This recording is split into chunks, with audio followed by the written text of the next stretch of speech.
परमपिता परमात्मा सारी सृष्टि के रचनहार कुल मालिक असंख्य ब्रह्मांडों के स्वामी जगत गुरु तीनों लोकों में प्रवेश करके सबका धारण पोषण करने वाले राजाधिराज आत्माधार नाथों के नाथ देवों के देव महादेव सर्वेश्वर महेश्वर मृत्युंजय अजरो अमर आदि अनादि सनातनी प्रभु जगत पिता जगदीश्वर श्री श्री 1008 की उपाधि के वास्तविक अधिकारी अकाल मूर्त शब्द स्वरूपी राम वासुदेव सर्वगतम ब्रह्म परम पूज्य प्रथम पूज्य परम संत परम पुरुष परम धनी परम दयालु सत्य कबीर हक्का कबीर अल्लाहु कबीर अल्लाहु अकबर बाखबर अल्लाह ताला जगत के तारणहार जगत के मुक्तिदाता जगत के जगन्नाथ हारे के सहारे हिंदुओं के राम मुसलमानों के अल्लाह सिखों के वाहिगुरु ईसाइयों के मसीह दया के सागर दया निधि करुणा के सागर करुणा निधि स्वयंभू परिभू संकट मोचन कष्ट हरण मंगल करण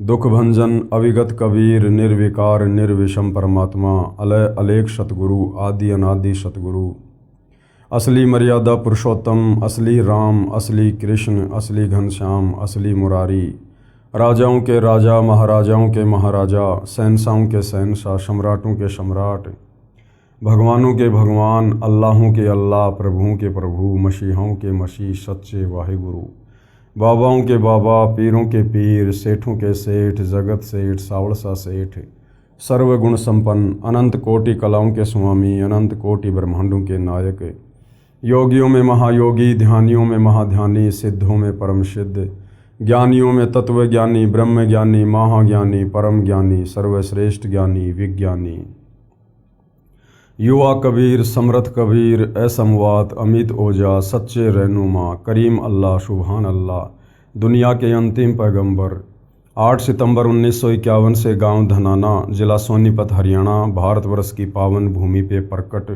रियल कल्कि भगवान श्री नारायण साकार हरि श्री बाबा साहेब नूर अनंत परमात्मा सच्चे दरवेश सच्चे बाखबर संत शिरोमणि सतगुरु रामपाल जी परमेश्वर जी के चरण कमल में आप और हम सभी भाई बहनों का अनंत कोटि दंडवत प्रणाम। सत्साई भाई और बहनों, बहुत बड़ी दया बहुत बड़ी मेहर पूज्य गुरुदेव भगवान की परमेश्वर रामपाल जी की जिनके शुभ आशीर्वाद से विशेष आशीर्वाद से उन्हीं के सत्संगों के संग्रह के ऊपर बन चुकी पवित्र आध्यात्मिक पुस्तक कबीर बड़ा या कृष्ण इस पर वीडियो बनाने की श्रृंखला जारी है। इसी श्रृंखला में आज हमारा ये 16वें नंबर का वीडियो है। भाई और बहनों, इस पवित्र पुस्तक कबीर बड़ा या कृष्ण में विशेषकर हिंदू धर्म के चारों वेद पवित्र गीता जी और 18 पुराणों का ज्ञान समाहित है। यदि आप वास्तव में मोक्ष प्राप्ति चाहते हैं परमात्मा प्राप्ति चाहते हैं इस काल लोक के दुखों से मुक्ति चाहते हैं जन्म और मरण से सदा सदा के लिए यदि आप पीछा छुड़वाना चाहते हैं तो ये पवित्र पुस्तक कबीर बड़ा या कृष्ण इसको पढ़ना आपके लिए नितांत आवश्यक है।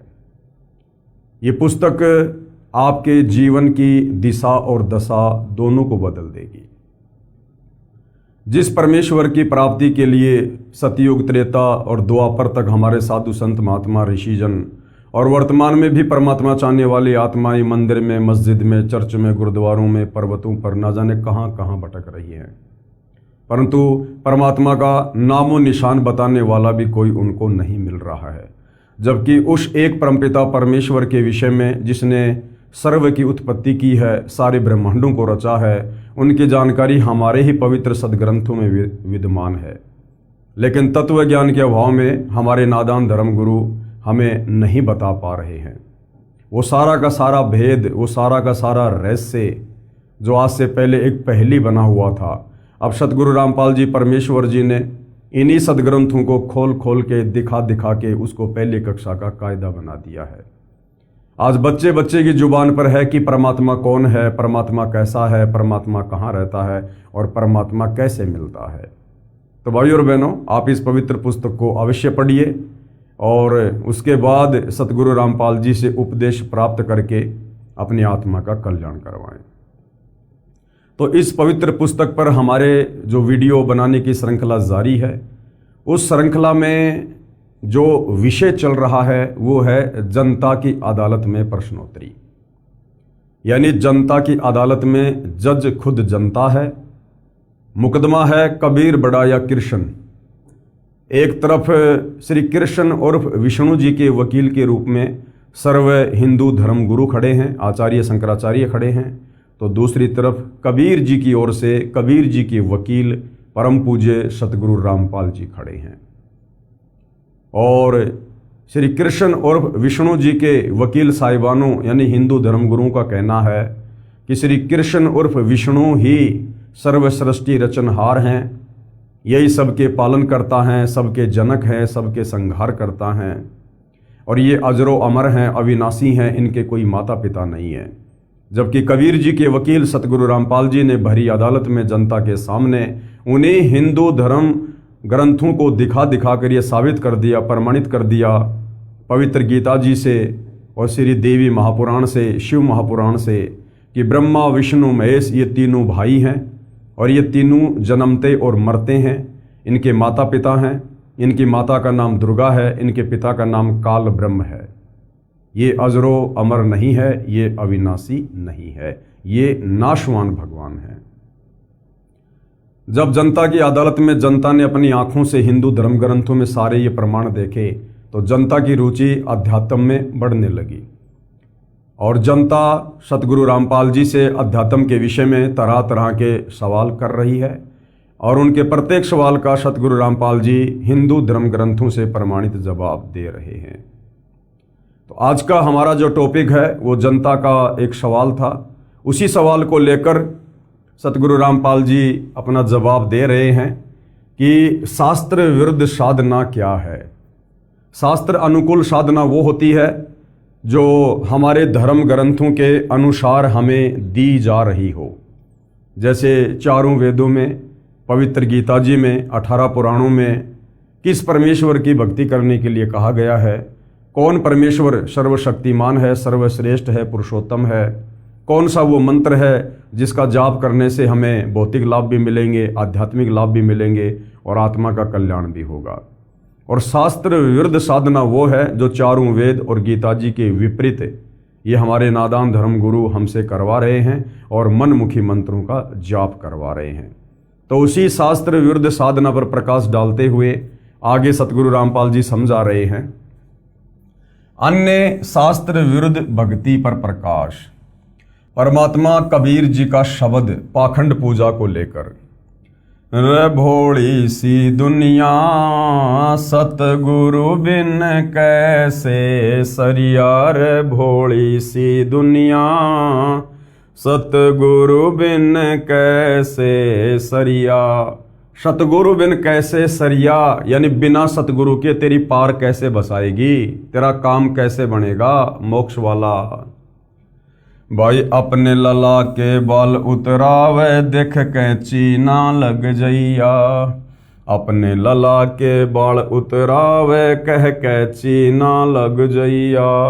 एक बकरी का बच्चा लेके उसका गला कटैया, रे भोली सी दुनिया सतगुरु बिन कैसे सरिया, रे भोली सी दुनिया सतगुरु बिन कैसे सरिया। भाई काचा पाका भोजन बना के माता धोकने गैया, काचा पाका भोजन बना के माता धोकने गैया। इस मूर्ति पे कुत्ता मुत वो क्यों ना मर गैया, रे भोली सी दुनिया सतगुरु बिन कैसे सरिया, रे भोली सी दुनिया सतगुरु बिन कैसे सरिया। भाई जीवित बाप से लट्ठम लट्ठा मुँहे गंग पहुँचैया, जीवित बाप से लट्ठम लट्ठा मुँहे गंग पहुँचैया। जब आवे आसोज का महीना वो कौआ बाप बनैया, रे भोली सी दुनिया सतगुरु बिन कैसे सरियार भोली सी दुनिया, सतगुरु बिन कैसे सरिया। भाई पीपल पूजै जांडी पूजै सिर तुलसा कै होइया, पीपल पूजै जांडी पूजै सिर तुलसा के होइया।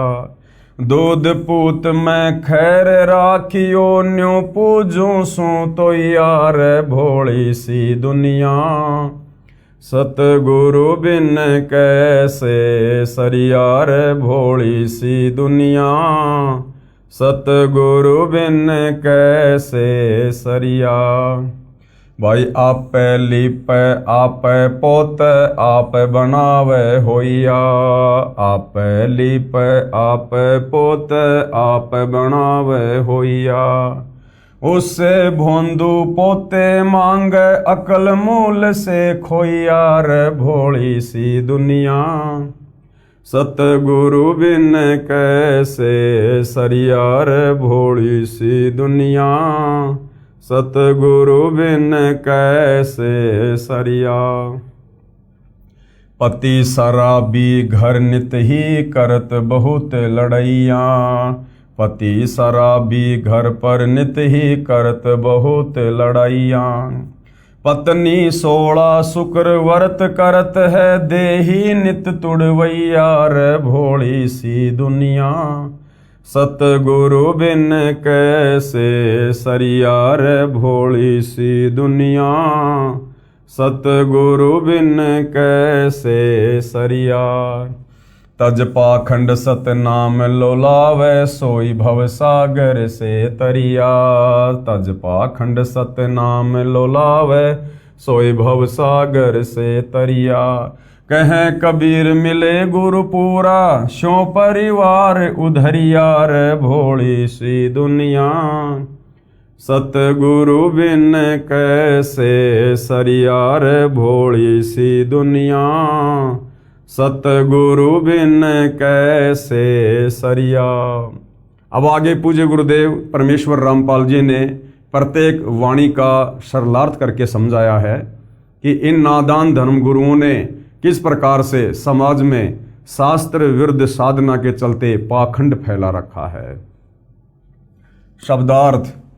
परमेश्वर कबीर जी ने अंधश्रद्धा भक्ति करने वाले तत्व ज्ञानहीन जनता जनों को उनके द्वारा की जा रही शास्त्र विरुद्ध साधना यानी उपासना को तर्क करके लाभ रहित यानी व्यर्थ सिद्ध किया है और कहा है, हे भोली जनता, गुरु के बिना आपका कोई भी आध्यात्मिक कार्य नहीं सरेगा यानी सिद्ध नहीं होगा। और वाणी संख्या 1 में परमेश्वर जी ने क्या बताया, भाई अपने लला के बाल उतरावे कह कैची ना लग जइया, अपने लला के बाल उतरावे कह कैची ना लग जइया। एक बकरी का बच्चा लेके उसका गला कटैया रे भोली सी दुनिया, सतगुरु बिन कैसे सरिया रे भोली सी दुनिया, सतगुरु बिन कैसे सरिया। शास्त्र विधि त्याग कर मनमाना आचरण करने के लिए अज्ञानी गुरुओं द्वारा भ्रमित अंध श्रद्धालु माता अपने नवजात बच्चे को लेकर अपने इष्ट देव देवी के मंदिर में जाती है। आन उपासकों द्वारा बनाए शास्त्र विरुद्ध विधान अनुसार नवजात शिशु के सिर के प्रथम बार वाले बाल उतरवाती यानी कटवाती है। उन बालों को मंदिर में अपने इष्ट पर चढ़ाती है। ये मान रखा है कि इससे इष्ट देव या देवी प्रसन्न होते हैं तथा बच्चे की सदा रक्षा करते हैं। बाल काटने के लिए मंदिर में मेले के समय उपस्थित नाई के पास बाल कटवाने वालों की लाइन लगी होती है। नाई जल्दी जल्दी निपटाने के मकसद से तेजी से कैंची चलाता है। किसी बच्चे को कैंची लग जाती है, बच्चा रोता है। अपने बच्चे के बाल कटवाने की बारी आते ही माता नाई को सतर्क करती है कि हे भाई नाई, ध्यान से कैंची चलाना, मेरे लला यानी बालक बेटे का कच्चा सिर है, कहीं कैंची ना लग जाए। बच्चे के कटे हुए बालों को कपड़े में बांधकर मंदिर में चढ़ा देती है। पुजारी उसको खोलकर एक खाली कट्टे में डालता रहता है और मेला समाप्त होने के बाद उन बालों को दूर कचरे के ढेर में डाल देता है। बाल मंदिर में चढ़ाने के पश्चात इष्ट को बकरे की बलि दी जाती है, जो पहले से ही अपने होने वाले बच्चे की खैर यानी रक्षा के लिए संकल्प की गई होती है। कबीर परमेश्वर जी ने इस विषय में सटीक तर्क देते हुए कहा कि हे अंधश्रद्धावान, कुछ तो विवेक कर। अपने बच्चे को तो कैंची लगने से भी बचाती है, उसकी रक्षा यानी उसकी खैर के लिए बकरी के बच्चे की गर्दन कटवाते समय कुछ भी दया नहीं आई। परमात्मा का विधान है कि जो पाप किया है, बकरे की बलि दी है, वह तो तेरे को भोगना ही पड़ेगा। वह पत्थर की देवी या देव कुछ भी मदद ना तेरी ना तेरे बच्चे की कर सकती है, जो आपको भ्रम है। मासा घटे न तिल बदे, विधाता लिखे जो लेख, साचा सतगुरु मेट कर ऊपर मार दे मेख। परमपिता परमेश्वर कबीर साहिब जी ने कर्मों के अनुसार जिस आत्मा का जैसा भी प्रारब्ध बना दिया है, उसमें एक तिल के दाने जितनी ना तो बढ़ोतरी हो सकती है और ना ही राई के दाने के जितना कुछ जो है वो कम हो सकता है। कुछ नहीं कर सकते ना ब्रह्मा विष्णु महेश, ना दुर्गा, ना काल, ना अन्य कोई देवी देवता।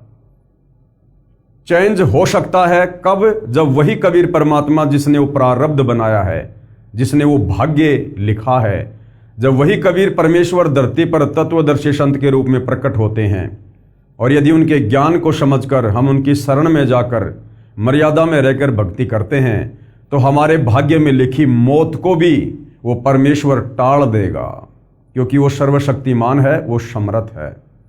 इसलिए कहते हैं मासा घटे न तिल बदे, विधाता लिखे जो लेख, पर साचा सतगुरु मेट कर ऊपर मार दे मेख। तो इन नादान धर्मगुरुओं के बहकाव में आकर कि अपनी इष्ट देवी या देव के धाम पर जाकर बाल कटवाने से या कोई बलि चढ़ाने से आपके बच्चे की रक्षा होगी, उसका भविष्य सुधर जाएगा, ऐसा कुछ भी नहीं है। जो उसके भाग्य में है वो उसको मिलना ही मिलना है, बल्कि उसने तो बकरी का बच्चा बलि चढ़ाकर और ज्यादा अपने कर्म बिगाड़ लिए, पाप कर्म मोल ले लिए। गुरुदेव कह रहे हैं विचार करें, यदि वहां उस मंदिर में वास्तव में देवी या देव होता और आप उसके घर में बाल डालते, तो इसी बात पर आपसे नाराज होकर दंड देते। देवी देवता सभ्य और शाकाहारी नेक प्रवृत्ति के होते हैं, वे कभी मांस, मदिरा तथा अन्य नशीली वस्तुओं का सेवन नहीं करते। पुजारी उन बालों को फेंक देते हैं, क्या वे बाल बैंक में जमा करवाने के योग्य होते हैं? आप अपने बच्चों के बाल स्वयं ही किसी नाई से कटवा दो, किसी मंदिर में ले जाकर अपने कर्म व धन तथा वक्त को नष्ट ना करो।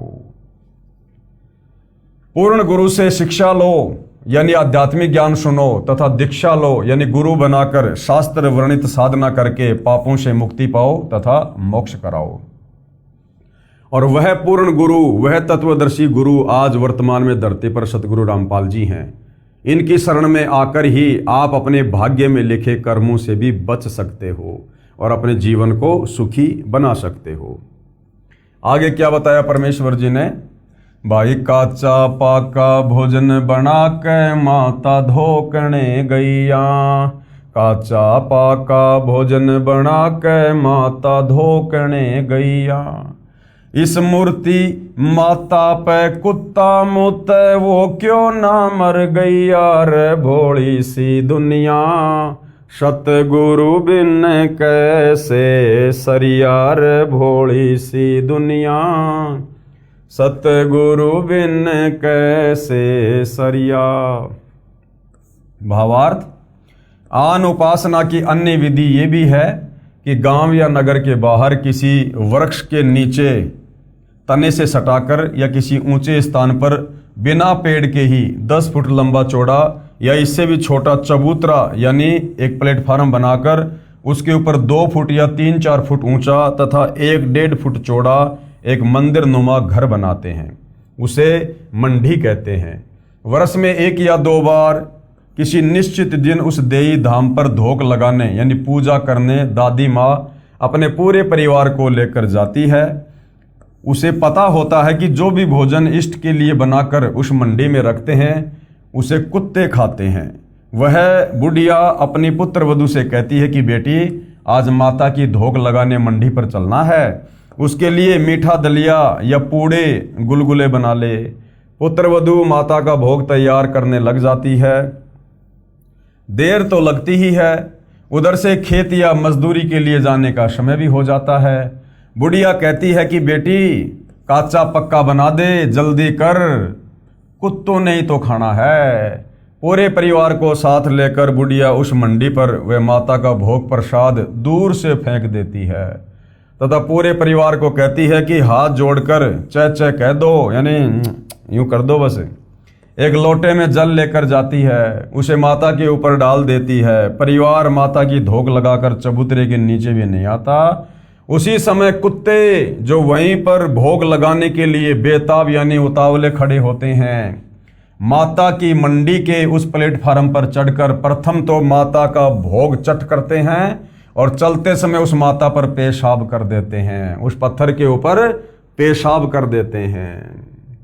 परमेश्वर कबीर जी ने इस विषय पर तर्क दिया है कि हे भोली अंधभक्ति करने वाली जनता, विचार कर, जिस मंडी वाली देवी माता की आप पूजा इसलिए करती हो कि ये मंडी में उपस्थित देवी हमारे परिवार की तथा खेती और पशुधन की रक्षा करती है। यदि उस मंडी में देवी उपस्थित होती तो उसके भोजन को कुत्ता खा गया, उसके ऊपर मूत्र की धार लगा गया। वह कुत्ता तेरी पत्थर की माता ने मारा क्यों नहीं? यदि आप भोजन कर रहे हो और कोई कुत्ता आकर आपके भोजन को खाने लगे तो आप उसको डंडे लाठी से मारोगे। यदि आपके ऊपर मूत दे तो उसकी हड्डी पसली एक कर दो। परंतु आपकी पूज्य देवी तो बहुत विवश है या उसे अधरंग लगा है, उसे भक्ति लाभ की झूठी आशा त्याग कर पूर्ण गुरु से शास्त्र विधि अनुसार सत्य भक्ति की दीक्षा व शिक्षा अर्थात ज्ञान लेकर अपना तथा परिवार का कल्याण करवाओ। अब भाई और बहनों, ये जो बातें हैं परमात्मा सांसारिक लोगों को सांसारिक तरीके से समझा रहे हैं कि यदि आप भोजन कर रहे हो, कोई कुत्ता या बिल्ली आ गया, आपकी थाली में मुंह मार दिया, तो आप उसको डंडे से मारोगे, उसकी हड्डी पसली एक कर दोगे। ये बातें आप और हमारे लिए नहीं है। हम तत्वदर्शी संत की शरण में हैं। हमें परमेश्वर ने सृष्टि रचना का ज्ञान बता दिया है, सभी जीव आत्माओं की स्थिति बता दी है कि जीव आत्मा चाहे गधे के शरीर में है, चाहे बिल्ली के शरीर में है, चाहे कुत्ते के शरीर में है, चाहे हम इंसानों के शरीर में है।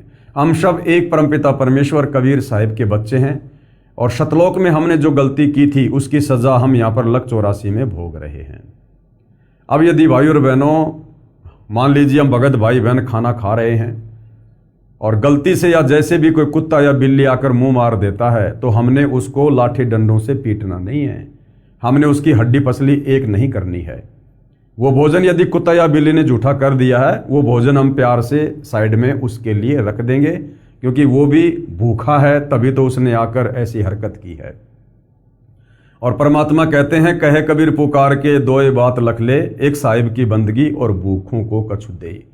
आपके दरबार पर यदि भूखा कोई इंसान आ जाए, चाहे कोई जानवर आ जाए, अपनी श्रद्धा के अनुसार, अपनी स्थिति के अनुसार उसको अवश्य कुछ खाने पीने के लिए देना चाहिए। आगे परमेश्वर पाखंड पूजा को समझाते हुए कह रहे हैं, श्राद्ध पिंडदान करें या ना करें। जनता की अदालत में मामला जारी है और जनता सतगुरु रामपाल जी से सवाल कर रही है कि ये हमारे नादान हिंदू धर्मगुरु इन्हीं धर्मशास्त्रों का हवाला देकर हमसे कहते हैं कि पिंडदान करो, अपने पूर्वजों के श्राद्ध निकालो, तो ये करना चाहिए या नहीं करना चाहिए। तो वैसे तो सारी बातें आपको पहले समझा दी गई है कि ये जो पिंडदान है ये भूत पूजा में आता है और ये जो श्राद्ध है ये पितृ पूजा में आता है। और गीता अध्याय 9 श्लोक नंबर 25 में गीता ज्ञानदाता काल ब्रह्म इस प्रकार की शास्त्र विरुद्ध साधनाओं को ना करने की सलाह दे रहा है। वाणी संख्या 3। जीवित बाप से लठम लठा मुवे गंग पोचैया। जीवित बाप से लठम लठा मुवे गंग पोचैया। जब आवे आशोज का महीना वो कौआ बाप बनैया रे भोली सी दुनिया। सतगुरु बिन कैसे सरिया रे भोली सी दुनिया, सतगुरु बिन कैसे सरिया। क्या कह रहे हैं परमात्मा? भावार्थ, परमेश्वर कबीर जी ने लोकवेद यानी दंत कथा के आधार से चल रही पितर तथा भूत पूजा पर शास्त्रोक्त अपना तर्क दिया है। कहा है कि शास्त्रोक्त अध्यात्म ज्ञान के अभाव से बेटे अपने पिता से किसी न किसी बात पर विरोध करते हैं। पिताजी अपने अनुभव के आधार से बेटे से अपने व्यवसाय में टोका टाकी कर देते हैं। पिताजी को पता होता है कि इस कार्य में पुत्र को हानि होगी, परंतु पुत्र पिता की शिक्षा कम और बाहर के व्यक्तियों की शिक्षा को अधिक महत्व देता है। उसे ज्ञान नहीं होता है कि पिता जैसा पुत्र का हमदर्द कोई नहीं हो सकता। पुत्र को जवानी और अज्ञानता के नशे के कारण शिष्टाचार का टोटा हो जाता है। पिता को पता होता है कि बेटा इस कार्य में हानि उठाएगा, परंतु पुत्र पिता की बात नहीं मानता है, उल्टा पिता को भला बुरा कहता है। पिता अपने पुत्र के नुकसान को नहीं देख सकता, वह फिर उसको आग्रह करता है कि पुत्र ऐसा ना कर, जिस कारण से जवानी के नशे से हुई सभ्यता की कमी के कारण इतने निर्लज हो जाते हैं। कई पुत्रों को देखा है जो पिता को डंडों से पीट देते हैं। वही होता है जो पिता को अंदेशा था। पिता फिर समझाता है कि आगे से ऐसा ना करना, ये हानि तो धीरे धीरे पूरी हो जाएगी। पिता पिता ही होता है, वह पुत्र या पुत्री को सुखी देखना चाहता है। आगे चलकर जो पिता भक्ति नहीं कर रहा था उसे कोई न कोई रोग बुढ़ापे में अवश्य घेर लेता है। संतान बहुत कम है जो पिता को वह प्रेम दे जो माता पिता अपने पुत्र तथा पुत्र वधू से अपेक्षा किया करते हैं। वर्तमान में वृद्धों की बेअदबी किसी से छिपी नहीं है।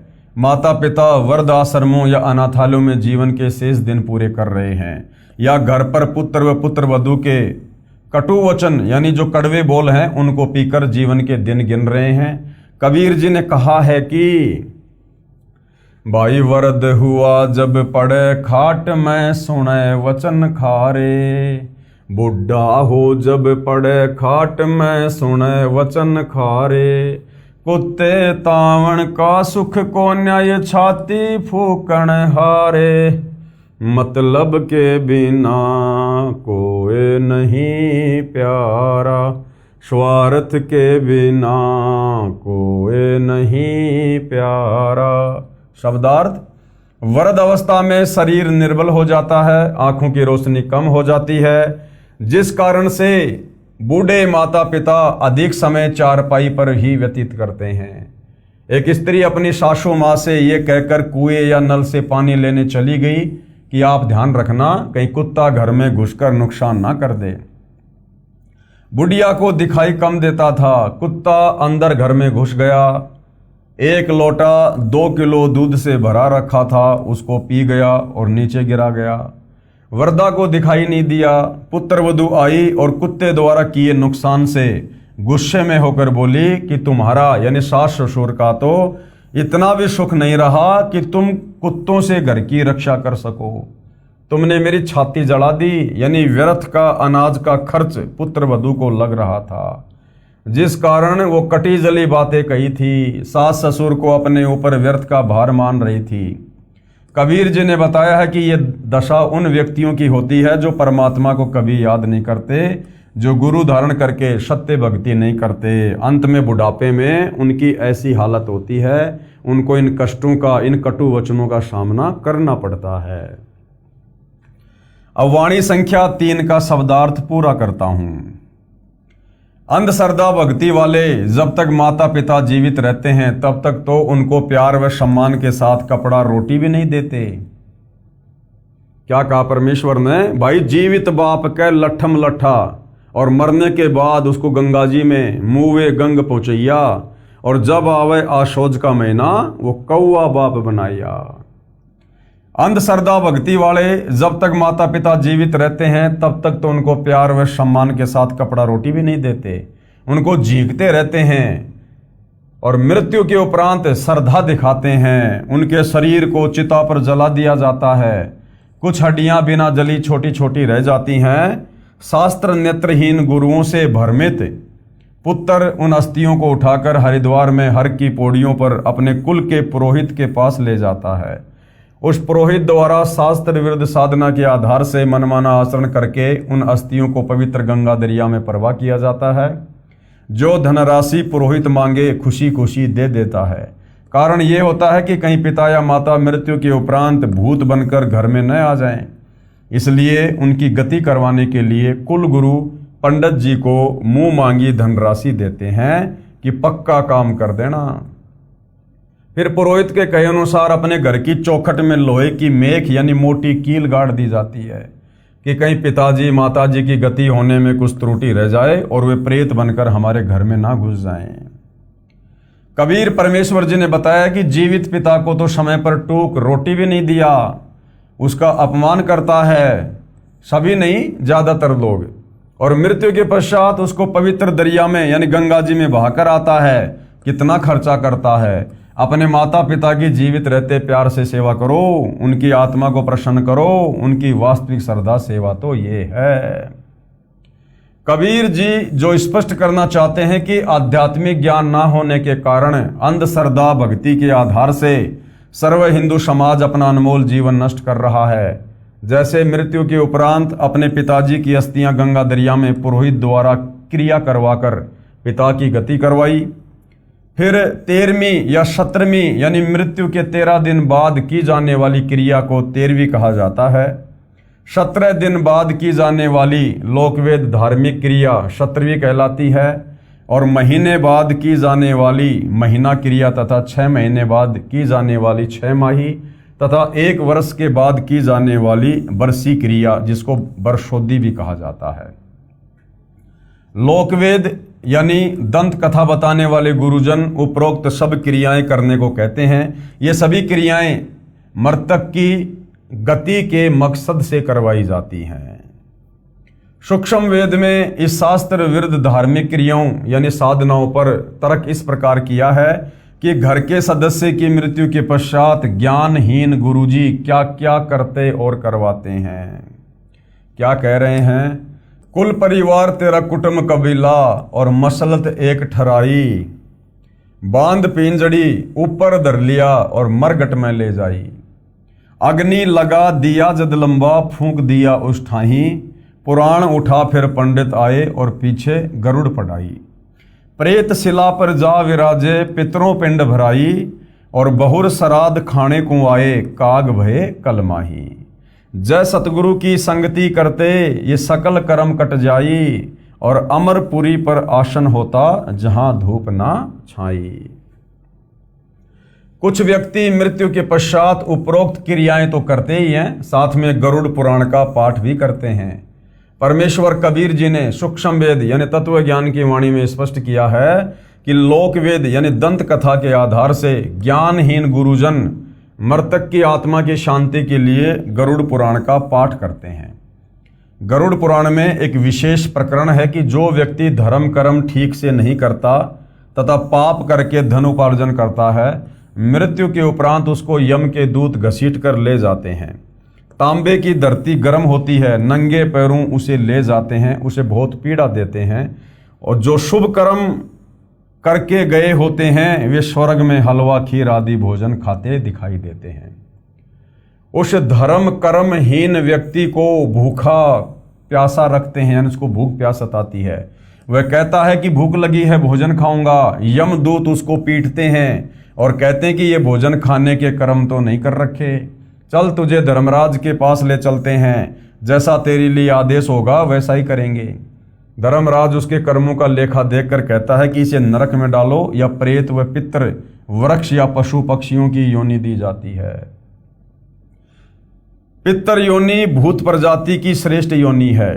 यमलोक में भूखे प्यासे रहते हैं, उनकी तृप्ति के लिए श्राद्ध निकालने की प्रथा शास्त्र विरुद्ध मनमाने आचरण के तहत शुरू की गई है। कहा जाता है कि 1 वर्ष में जब आशोज का महीना आता है तो भादवे महीने की पूर्णमासी से आशोज महीने की अमावस्या तक 16 श्राद्ध किए जाएं। जिस तिथि को जिसके परिवार के सदस्य की मृत्यु होती है उस दिन वर्ष में 1 दिन श्राद्ध किया जाए, ब्राह्मणों को भोजन करवाया जाए, जिस कारण से यमलोक में पितरों के पास भोजन पहुंच जाता है। वे 1 वर्ष तक तृप्त रहते हैं। कुछ भ्रमित करने वाले गुरुजन ये भी कहते हैं कि श्राद्ध के 16 दिनों में यमराज उन पितरों को नीचे पृथ्वी पर आने की अनुमति देता है। पितर यमलोक यानी नरक से आकर श्राद्ध के दिन भोजन करते हैं, हमें दिखाई नहीं देते या हम पहचान नहीं सकते। भ्रमित करने वाले गुरुजन अपने द्वारा बताई शास्त्र विरुद्ध साधना की सत्यता के लिए इस प्रकार के उदाहरण देते हैं कि रामायण में एक प्रकरण लिखा है कि वनवास के दिनों में श्राद्ध का समय आया तो सीता जी ने भी श्राद्ध किया और भोजन खाते समय सीता जी को श्री रामचंद्र जी पिता दशरथ सहित रघुकुल के कई दादा परदादा दिखाई दिए। उन्हें देखकर सीता जी को शर्म आई, इसलिए मुख पर पर्दा यानी घूंघट कर लिया। अब क्या समझा रहे हैं गुरुदेव? विचार करो पाठक जनों, श्री रामचंद्र जी के सर्व वंशज प्रेत और पितर बने हैं तो अन्य सामान्य नागरिक भी वही क्रियाएं कर रहे हैं। वे भी नरक में पितर बनकर पितरों के पास जाएंगे। इस कारण ये शास्त्र विधि विरुद्ध साधना है जो पूरा हिंदू समाज कर रहा है। श्रीमद् भगवद गीता के अध्याय 9 का श्लोक 25 भी यही कहता है कि जो पितर पूजा यानी श्राद्ध आदि करते हैं वे मोक्ष प्राप्त नहीं कर पाते, वे यमलोक में अपने पितरों को प्राप्त होते हैं। जो भूत पूजा अस्थियां उठाकर पुरोहित द्वारा पूजा कराकर गंगा में बहाना 13वीं 17वीं महीना 6 माही वर्षी आदि आदि करते हैं, वे प्रेत बनकर गया स्थान पर प्रेत शिला पर बैठे होते हैं। कुछ व्यक्तियों को धर्मराज जी कर्म अनुसार पशु पक्षी वृक्ष आदि के शरीरों में भेज देता है। परमात्मा कबीर जी समझाना चाहते हैं कि हे भोले प्राणी, गरुड़ पुराण का पाठ उसे मृत्यु से पहले सुनाना चाहिए था ताकि वह परमात्मा के विधान को समझकर पाप कर्मों से बचता, पूर्ण गुरु से दीक्षा लेकर अपना मोक्ष करता, जिस कारण से वह न प्रेत बनता, न पितर बनता, न पशु पक्षी आदि आदि के शरीरों में कष्ट उठाता और मृत्यु के पश्चात गरुड़ पुराण के पाठ का कोई लाभ नहीं मिलता। अब मरने के बाद में गरुड़ की कथा करने से क्या फायदा भाई? जो व्यक्ति मर गया उसने जैसे धर्म कर्म किए, जैसी पाखंड पूजा की, वो तो उसकी गठरी बांध कर ले गया। अब उसे तो धर्मराज नरक में डालेगा या लक 84 में डालेगा, वो तो आगे की प्रोसीजर है। अब पीछे से हम उसके 12वीं में 13वीं में उसके जितने भी दिन करते हैं उन दिनों में हम गरुड़ की कथा कर रहे हैं, गरुड़ का पाठ सुना रहे हैं उसकी मुक्ति के लिए। अब उस गरुड़ पाठ की कथा से मुक्ति का कोई संबंध नहीं है किसी भी प्रकार का। जो कर्म उसने किए थे वो अपने कर्मों की गठरी लेकर ऊपर जा चुका है, तो ये भी एक पाखंड पूजा है। सूक्ष्म वेद तत्व ज्ञान में तथा चारों वेदों ऋग्वेद, यजुर्वेद, सामवेद तथा अथर्ववेद तथा इन चारों वेदों के सारांश गीता में स्पष्ट किया है कि उपरोक्त आन उपासना नहीं करनी चाहिए, क्योंकि यह शास्त्रों में वर्णित ना होने से मनमाना आचरण है, जो गीता अध्याय 16 श्लोक 23-24 में व्यर्थ बताया है। शास्त्रोक्त साधना करने का आदेश दिया है। सर्व हिंदू समाज उपरोक्त आन उपासना करते हैं जिससे भक्ति की सफलता नहीं होती, जिस कारण से नरकगामी होते हैं तथा प्रेत पितर पशु पक्षी आदि के शरीरों में मां कष्ट उठाते हैं। अब कबीर जी के वकील सतगुरु रामपाल जी जनता की अदालत में क्या कह रहे हैं? कबीर जी के वकील यानी लेखक का उद्देश्य किसी की साधना की आलोचना करना नहीं है।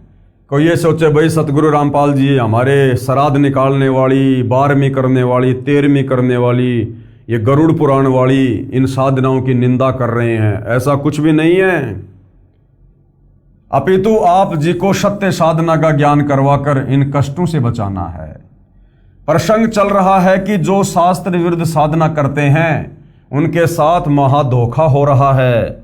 बताया है कि मृतक की गति यानी मोक्ष के लिए पहले तो अस्थियां उठाकर गुरुजी के द्वारा पूजा करवाकर गंगा दरिया में प्रवाहित की और बताया गया कि इसकी गति हो गई। उन्हीं गुरुओं ने पहले तो क्या बताया कि तुमने जो ये अस्थियां गंगा जी में डाल दी है ना, इसकी गति हो गई है, क्योंकि उसकी गति करवाने के लिए ही उन बची कुची हड्डियों को गंगा जी में प्रवाह करने की सलाह दी गई थी। फिर उसके बाद क्या कहते हैं? उसके पश्चात 13वीं 17वीं महीना 6 माही बरसी आदि आदि क्रियाएं उसकी गति करवाने के लिए करवाई। ठीक है। उसके बाद पिंडदान किया, वो भी गति करवाने के लिए। फिर श्राद्ध करने लगे, उसे यमलोक में जो है वो तृप्त करवाने लगे। श्राद्धों में गुरुजी भोजन बनाकर सर्वप्रथम कुछ भोजन छत पर रखता है, कौवा उस भोजन को खाता है। पुरोहित जी कहता है कि देख तेरा पिता कौवा बनकर भोजन खा रहा है। कौवे के भोग लगने से श्राद्ध की सफलता बताते हैं।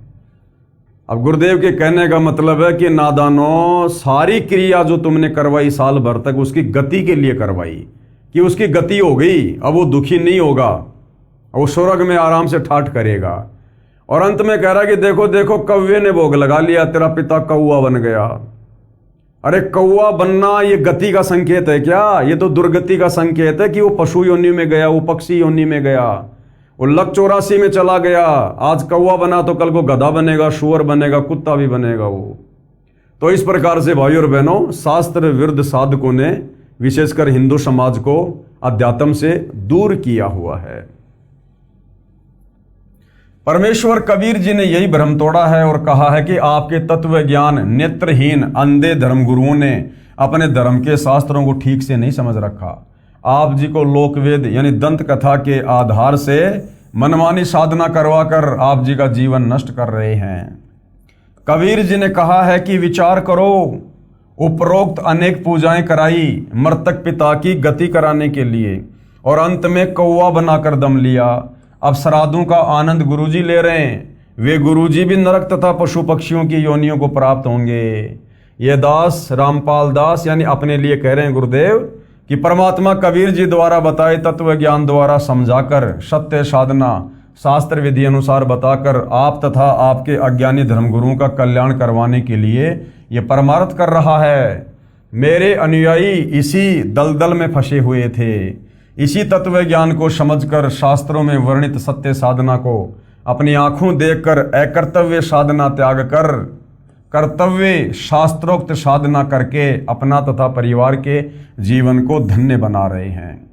ये दान देते हैं, फिर इन पुस्तकों को छपवा कर आप तक पहुंचाने के लिए पुस्तक बांटने की सेवा निस्वार्थ निःशुल्क करते हैं।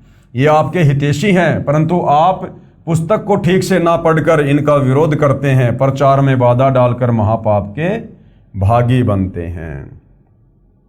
आप पुस्तकों को पढ़िए तथा शांत मन से विचार करें तथा पुस्तकों में दिए शास्त्रों के अध्याय तथा श्लोकों का मेल करें, फिर गलत मिले तो हमें सूचित करें, आपकी शंका का समाधान किया जाएगा। श्राद्ध आदि आदि शास्त्र विरुद्ध क्रियाएं झूठे गुरुओं के कहने से करके अपना जीवन नष्ट करते हैं। यदि सतगुरु यानी तत्वदर्शी संत का सत्संग सुनते, उनकी संगति करते तो सर्व पाप नष्ट हो जाते। जय सतगुरु की संगत करते तेरे सकल कर्म कट जाई और अमरपुरी पर डेरा होता जहां धूप ना छाई। उनकी संगति करते तो सर्व पाप कर्म नष्ट हो जाते। सत्य साधना करके अमरलोक यानी गीता अध्याय 18 श्लोक 62 में कहे शाश्वत स्थान यानी सनातन परम धाम में आप जी का आसन यानी स्थायी ठिकाना होता जहां कोई कष्ट नहीं। वहां पर परम शांति है क्योंकि वहां पर कभी जन्म मृत्यु नहीं होता। गीता अध्याय 15 श्लोक 4 में भी इस सनातन परम धाम को प्राप्त करने को कहा है। उसके लिए गीता अध्याय 4 श्लोक 34 में तत्वदर्शी संतों से शास्त्रोक्त ज्ञान व साधना प्राप्त करने को कहा है। वह तत्वदर्शी संत वर्तमान यानी 21वीं सदी में ये दास रामपाल दास है। आओ और अपना कल्याण कराओ। यानी गुरुदेव भगवान कह रहे हैं कि वर्तमान में इस पूरी पृथ्वी पर यदि कोई शास्त्र अनुकूल साधना देने वाला गीता अध्याय 4 श्लोक नंबर 34 के अनुसार तत्वदर्शी संत है तो स्वयं के लिए संकेत कर रहे हैं, जो कि परम सत्य है, परम सत्य। और तत्वदर्शी संत की भूमिका खुद कबीर परमेश्वर यानी परम अक्षर ब्रह्म ही पृथ्वी पर प्रकट होकर निभाते हैं। भूत पूजा तथा पितृ पूजा क्या है, ये आप जी ने ऊपर पहले पढ़ लिया है। इन पूजाओं का निषेध का प्रमाण पवित्र गीता शास्त्र के अध्याय 9 श्लोक 25 में लिखा है, जो आप जी को पहले वर्णन कर दिया है कि भूत पूजा करने वाले भूत बनकर भूतों के समय में मृत्यु उपरांत चले जाएंगे और पितृ पूजा करने वाले वो पितृलोक में पितृयोनि प्राप्त करके पितरों के पास चले जाएंगे।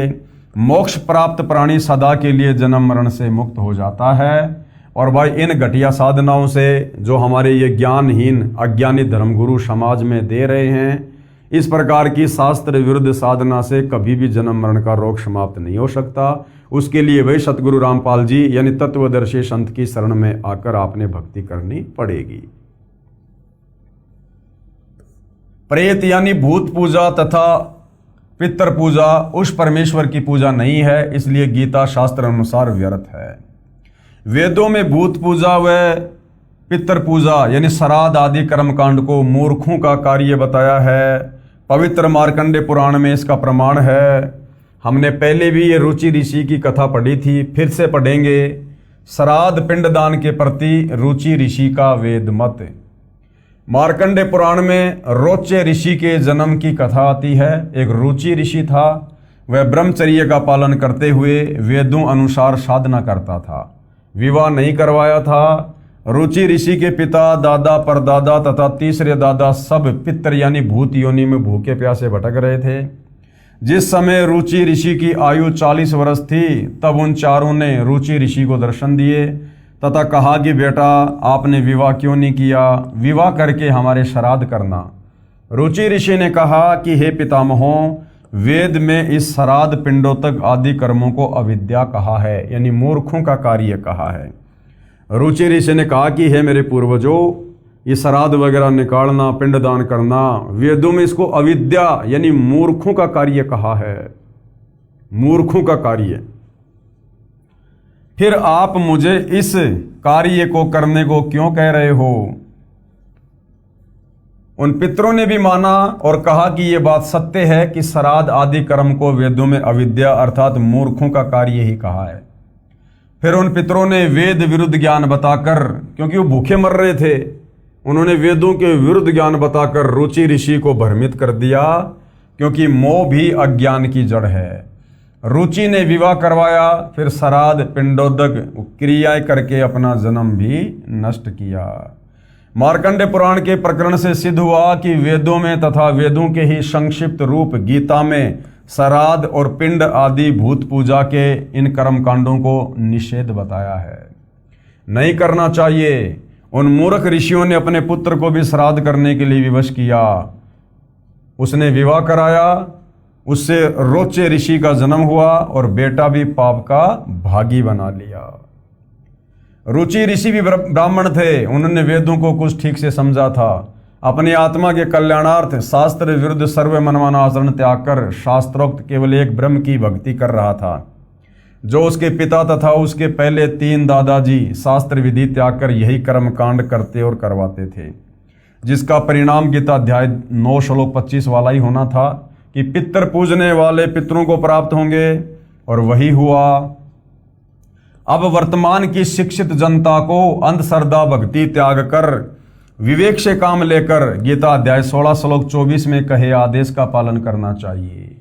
और गीता अध्याय 16 श्लोक 24 में क्या बताया है कि अर्जुन, कर्तव्य और अकर्तव्य की स्थिति में, कर्तव्य यानी कौन से भक्ति कर्म करने चाहिए और अकर्तव्य यानी कौन से भक्ति कर्म नहीं करने चाहिए, केवल शास्त्र ही प्रमाण है। यानी वेदों में और गीता जी में और 5वें वेद सूक्ष्म वेद में परमेश्वर की प्राप्ति की जो विधि है, मोक्ष प्राप्ति की जो साधना है, केवल वही करनी चाहिए। शास्त्रों के बताए अनुसार ही भक्ति साधना करनी चाहिए। और चारों वेद ये सनातनी ग्रंथ हैं, पूरे विश्व के मानव समाज के लिए हैं। चारों वेदों का सार पवित्र गीता जी है, और पवित्र गीता जी साफ साफ कह रही है अध्याय 4 श्लोक नंबर 34 कि सबसे पहले तो तत्वदर्शी संत की खोज करो। यानी बिना पूर्ण गुरु के, बिना सतगुरु के भक्ति शुरू नहीं होती है। सतगुरु भी पूर्ण होना चाहिए।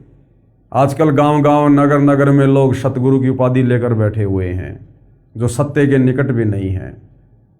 तो गीता अध्याय 4 श्लोक 34 में जिस तत्वदर्शी संत का वर्णन है, सबसे पहले उसकी खोज करो।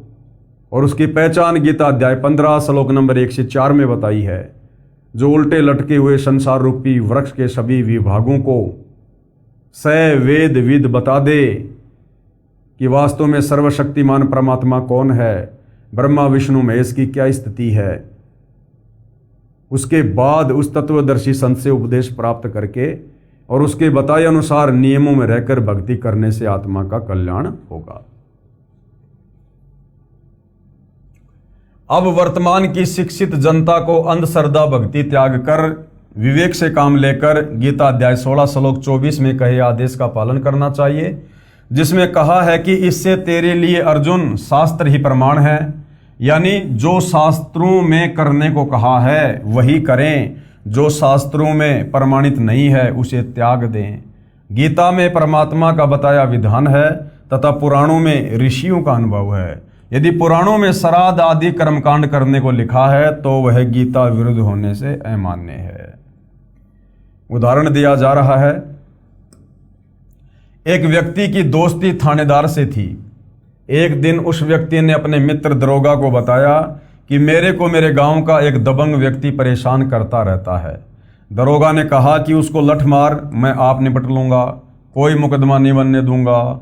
उस व्यक्ति ने दरोगा के आदेश अनुसार गांव के उस व्यक्ति को लठ मारा जो सिर में लगा और व्यक्ति की मृत्यु हो गई। हत्या का मुकदमा दरोगा के मित्र पर बना। उस क्षेत्र के थाने का प्रभारी होने के कारण उसी दरोगा मित्र ने मुकदमा बनाया और हत्या के कारण उसको मृत्यु दंड दिया। विचार करें, राजा का विधान है कि किसी से झगड़ा मत करो, कानूनी कार्रवाई करो। उस व्यक्ति ने अधिकारी दरोगा का आदेश पालन किया जो राजा के संविधान के विपरीत था, जिस कारण से जीवन से हाथ धो बैठा, यानी दंड का भागी बना। इसी प्रकार ऋषियों या इन पितरों का श्राद्ध करने, पिंडदान आदि करने को कहने का आदेश परमात्मा के शास्त्रोक्त विधान के विरुद्ध है। उसका पालन करने से परमात्मा का विधान भंग होने के कारण मोक्ष के स्थान पर भूत पितर पशु पक्षियों के शरीर धारण करके अनेकों कष्ट उठाते हैं। कहने का मतलब है जो सत्य साधना चारों वेदों में है और चारों वेदों का सार है पवित्र गीता जी, तो पवित्र गीता जी हमें जिस भक्ति साधना को करने की सलाह दे रही है, हमने उसी आधार से भक्ति साधना करनी चाहिए। बाकी ये श्राद्ध निकालना, ये पिंड भरना, 12वीं करना, 13वीं करना, समाधि पूजना, हड्डियों को गंगा जी में डाल के आना, ये जितने भी प्रकार के ये कर्मकांड हैं, ये सब के सब हमारे इन ऋषियों के अपने मनमुखी भक्ति कार्य हैं। यानी इन पुराणों में जो भी कुछ वेदों के विरुद्ध है या गीता जी के विरुद्ध है, उसको हमने बिल्कुल भी स्वीकार नहीं करना है, क्योंकि चारों वेद और गीता जी ये परमात्मा का विधान है और ये जितने भी 18 पुराण है ये इन ऋषि महात्माओं का अपना भक्ति अनुभव है।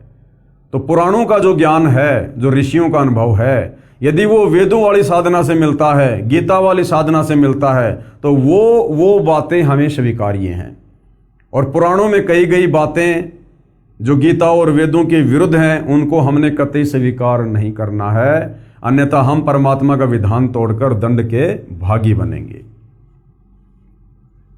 मार्कंडेय पुराण में पितरों की दुर्गति का प्रमाण। जिंदा महात्मा अर्थात परमेश्वर ने धर्मदास जी से कहा, आज से 650 साल पहले जब कबीर परमेश्वर बनारस के काशी में लहरतारा तालाब पर कमल के विकसित फूल पर प्रकट हुए और लीला करते हुए बड़े हुए, आगे चलकर उन्होंने एक अच्छी आत्मा आदरणीय धर्मदास जी को अपनी शरण में लिया और धर्मदास जी को परमेश्वर ने काफ़ी कुछ ज्ञान समझाया। जब परमात्मा प्रथम बार आदरणीय धर्मदास जी को मिले तो एक जिंदा महात्मा के रूप में मिले थे। जिंदा महात्मा अर्थात परमेश्वर ने धर्मदास जी से कहा कि हे धर्मदास जी, आपने बताया कि आप भूत पूजा 13वीं 17वीं आदि भी करते हैं तथा अस्थियां उठाकर गति कराते हो और पितृ पूजा श्राद्ध आदि करना, पिंड भराना तथा देवताओं विष्णु शिव आदि की पूजा भी करते हो, जबकि गीता अध्याय 9 श्लोक 25 में गीता ज्ञानदाता ने मना किया है। संक्षिप्त मार्कंडेय पुराण में माल दशा वाले प्रकरण में पेज नंबर 90 पर लिखा है, जो पितर देवलोक में हैं, जो तिर्यक योनि में पड़े हैं, जो मनुष्य योनि में एवं भूत वर्ग में अर्थात प्रेत बने हैं, वे पुण्यात्मा हो या पापात्मा, जब भूख प्यास विकल होते हैं, यानी जब वो भूख प्यास से वो तड़पते हैं, तो पिंड दान तथा जलदान द्वारा उनको तृप्त किया जाता है। पेश है मार्कंडेय पुराण से संबंधित प्रकरण की फोटोकॉपी। ये देखिएगा, ये संक्षिप्त मार्कंडेय पुराण है। विचार करें, शास्त्र विधि त्याग कर मनमाना आचरण अर्थात मनमानी पूजा, देवों की और पितरों की, भूतों की पूजा करके प्राणी पितर व भूत प्रेत बने। यानी ये श्राद्ध निकाल कर, पिंडदान करके, देवी देवताओं की पूजा करके ये दुर्गति होती है। वे देवलोक, जो देवताओं की पूजा करके देवलोक में चले गए, वे अपने पुण्यों के समाप्त होने पर पितर रूप में रहते हैं, चाहे यमलोक में या प्रेत बने हैं, सर्व कष्ट में जीवन व्यतीत कर रहे हैं। अब जो उनकी पूजा करेगा वह भी इसी कष्टमयी योनि को प्राप्त होगा। इसलिए सर्व मानव समाज को शास्त्र विधि अनुसार साधना करनी चाहिए, जिससे उन पितरों की पितर योनि छूट जाएगी तथा साधक भी पूर्ण मोक्ष प्राप्त करेगा। अब भाइयों और बहनों, जो संतुष्टि आप अपने उन पूर्वजों की इन तत्व ज्ञानहीन नादान धर्म गुरुओं के कहने पर शास्त्र विरुद्ध साधना करके, जैसे श्राद्ध निकालना, पिंड भरना, 13वीं 12वीं समाधि पूजना आदि आदि करके भी नहीं कर सकते, अब बड़ी आसानी से जगत गुरु तत्वदर्शी सतगुरु रामपाल जी की शरण में आकर जो शत भक्ति उन्होंने हमें दी है, उस शत भक्ति को शुरू करके आप जी कर सकते हैं। यानी जब हम तत्वदर्शी संत से तत्व ज्ञान लेकर और शास्त्र अनुकूल साधना करना शुरू कर देते हैं, तो उस भक्ति का इतना बड़ा तेज है, उसका प्रताप है कि हमारे जो पूर्वज, हमारी जो पिछली 7 पीढ़ियां हैं, उन 7 पीढ़ियों तक के हमारे पूर्वज जो शास्त्र विरुद्ध साधना करने के चलते आज वर्तमान में उन भूत और उन प्रेत योनियों में कष्ट उठा रहे हैं, भूख प्यास से तड़प रहे हैं, या अन्य लक 84 योनियों में अपना कर्म भोग रहे हैं। अब यदि आप तत्वदर्शी संत सतगुरु रामपाल जी से उपदेश प्राप्त करके शास्त्र अनुकूल साधना शुरू कर देते हैं, तो उनकी वो तमाम योनियां छूट जाएंगी और उन्हें परमेश्वर मनुष्य जन्म प्रदान करेंगे, मनुष्य जन्म। और मनुष्य जन्म में परमेश्वर फिर उनको अपनी शरण में लेंगे और उनको भी परमात्मा शास्त्र अनुकूल साधना पर लगा देंगे। तो भाइयों और बहनों, अपने पूर्वजों को उन कष्टों से मुक्त करवाने का और अपनी आत्मा का आत्म कल्याण करवाने का कितना सीधा और कितना सरल शास्त्र अनुकूल समाधान सतगुरु रामपाल जी ने बता दिया है। श्री विष्णु पुराण के 3य अंश के अध्याय 14 के श्लोक 10 से 14 में श्राद्ध के विषय में श्री सनत कुमार ने कहा है कि तृतीया कार्तिक शुक्ला नवमी भाद्रपद कृष्णा त्रयोदशी तथा माघ मास की अमावस्या, इन चारों तिथियां अनंत पुण्यदायिनी हैं। चंद्रमा या सूर्य ग्रहण के समय 3 अष्टकाओं अथवा उत्तरायण या दक्षिणायन के आरंभ में जो पुरुष एकाग्रचित से पितृगणों को तिल सहित जल भी दान करता है, वह मानो 1000 वर्ष तक के लिए श्राद्ध कर लेता है। ये परम रहस्य स्वयं पितृगण ही बताते हैं। लेख समाप्त। पेश है श्री विष्णु पुराण के 3रे अंश के अध्याय 14 के श्लोक 10 व 14 की फोटोकॉपी। यानी हम इन नादान धर्मगुरुओं के कहने से साल में 16 दिन जो श्राद्ध वगैरह निकालते हैं, इससे अच्छा तरीका श्राद्ध निकालने का श्री विष्णु पुराण में बताया गया है। हालांकि तत्वदर्शी संत की शरण में आने के बाद हमने विष्णु पुराण के अनुसार इस विधि को भी अमल में नहीं लाना है, क्योंकि जो शास्त्र अनुकूल साधना हम तत्वदर्शी संत से लेकर शुरू कर देंगे, हमारे साधना करने से ऑटोमेटिक परमेश्वर के विधान अनुसार हमारी पिछली 7 पीढ़ियों तक के जितने भी पूर्वज हैं, वो किसी भी योनि में है, प्रेत योनि में या पितृ योनि में या पशु पक्षी योनि में, वो ऑटोमेटिक परमेश्वर की रजा से हम जो वर्तमान में शास्त्र अनुकूल साधना शुरू कर देंगे, उनकी वो तमाम योनियां छूट जाएंगी और परमेश्वर उनको मनुष्य शरीर प्रदान करते हैं। ये परमेश्वर उन लोगों को समझा रहे हैं जो लोग घटिया से घटिया साधना इन नादान धर्म गुरुओं के कहने पर कर रहे हैं, जो विष्णु पुराण के भी विपरीत है। लेकिन तत्वदर्शी संत के साधनों ने किसी प्रकार की कोई श्राद्ध पूजा ना मार्कंडे पुराण के अनुसार करनी है और ना ही श्री विष्णु पुराण के अनुसार करनी है। हमने केवल वही और उतनी साधना करनी है जितनी साधना करने के लिए पूज्य गुरुदेव सतगुरु रामपाल जी हमें निर्देशित करते हैं। तो भाइयों और बहनों, श्री विष्णु पुराण के अंदर जो भी कुछ श्राद्ध के विषय में लिखा हुआ है उसके ऊपर हम अगले वीडियो में विशेष तौर पर जिक्र करेंगे, हम चर्चा करेंगे। और भी बहुत कुछ लिखा हुआ है इन श्राद्ध के दिनों में कौन कौन से जानवरों का मांस पकाना चाहिए। श्री विष्णु पुराण में श्राद्ध के समय यदि गाय का मांस बनाकर अगर उन पितरों को भोग लगाया जाए तो पितरगण बहुत ज़्यादा तृप्त होते हैं, ऐसा भी लिखा हुआ है। तो इस विषय पर भाइयों और बहनों हम अगले वीडियो में प्रकाश डालेंगे और जनता की अदालत में जनता भी इस विषय पर विशेष तौर पर ये जानेगी कि वास्तव में हमारे धर्म ग्रंथों में हमें भ्रमित करने के लिए भी बहुत सारा मटेरियल काल प्रेरणा से इन नादान धर्म गुरुओं ने, ऋषि मुनियों ने अपने अनुभव के तहत लिखा हुआ है। और जो शास्त्र अनुकूल साधना है वो भी हमारे ही सदग्रंथों में वर्णित है। तो जो शास्त्र अनुकूल साधना है वो परम पूज्य सतगुरु रामपाल जी ने निकाल कर हमें अलग से दे दी है। जिस प्रकार दूध से दही बनता है और दही से फिर मक्खन निकलता है और मक्खन को गर्म करके फिर घी निकाला जाता है, इस विधि से सतगुरु रामपाल जी ने इन सर्व धर्म शास्त्रों का मंथन करके जो निष्कर्ष है, जो शास्त्र अनुकूल साधना है वो हमें प्रदान कर दी है। हमने केवल उसी विधि से भक्ति साधना करनी है और उसी विधि से हमारी आत्मा का कल्याण होगा। तो भाइयों और बहनों, जनता की अदालत में हिंदू धर्म से जुड़े भाई बहनों को अपने ही सदग्रंथों में लिखी सच्चाई को समझाने के लिए जिस प्रकार से ये मुकदमा जारी है, ये मुकदमा इसी प्रकार से जारी रहेगा जब तक हिंदू समाज के श्रद्धालु किसी निष्कर्ष पर नहीं पहुंच जाते हैं। तो भाइयों और बहनों, आज के इस वीडियो में केवल इतना ही। अगले वीडियो में हम कल फिर परमेश्वर की सेवा में हाजिर होंगे। तब तक पूज्य गुरुदेव भगवान हम सबको आज्ञा दे, आशीर्वाद दे, सद्बुद्धि दे, हमारा मार्गदर्शन करे। बंदी छोड़ सतगुरु रामपाल जी परमेश्वर जी की जय हो।